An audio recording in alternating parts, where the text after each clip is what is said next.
Labvakar, cienījamie skatītāji! Šovakar mēs runāsim par nopietnu incidentu, kas nesen satricināja RGAS iedzīvotājus.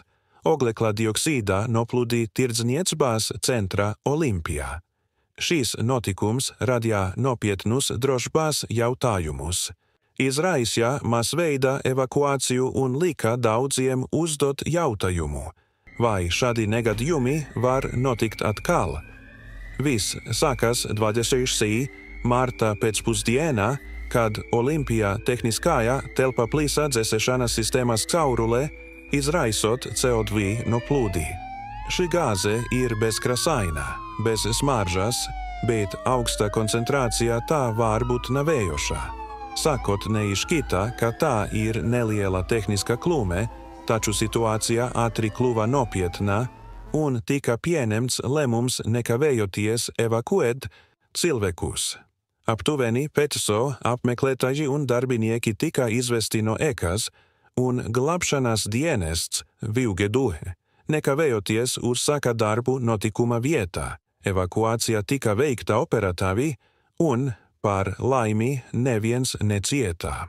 Tomēr tas liek aizdomāties, vai mēs esam pietiekami sagatavoti šādām ārkārtas situācijām, vai tirdzniecības centru drošības sistēmas ir pietiekami modernas, lai savlaicīgi atklātu šādus draudus.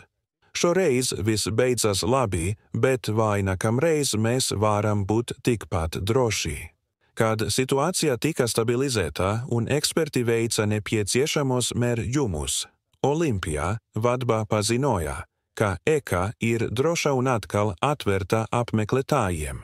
Viņi apliecināja, ka visi iespējamie draudi ir novērsti un līdzīgi negadījumi neatkārtosies. Taču rodas jautājums, vai šie drošības pasākumi ir ilgtermiņa risinājums vai tikai pagaidu reakcija uz sabiedrības spiedienu. Šādi negadījumi atgādina mums, cik svarīgi ir ne tikai reaģēt uz krīzēm, bet arī novērst tās, pirms tās notiek. Vai mūsu sabiedriskas ēkas ir pietiekami labi uzturētās, vai tiek veikta regulāra un rūpīga tehnisko sistēmu pārbaude? Šie ir jautājumi, uz kuriem jāmeklē atbildes, lai nodrošinātu lielāku drošību nākotnē. Ko jūs domājat par šo situāciju? Vai jūs jutāties droši, apmeklējot lielveikalus un tirdzniecības centrus? Dalieties ar savu viedokli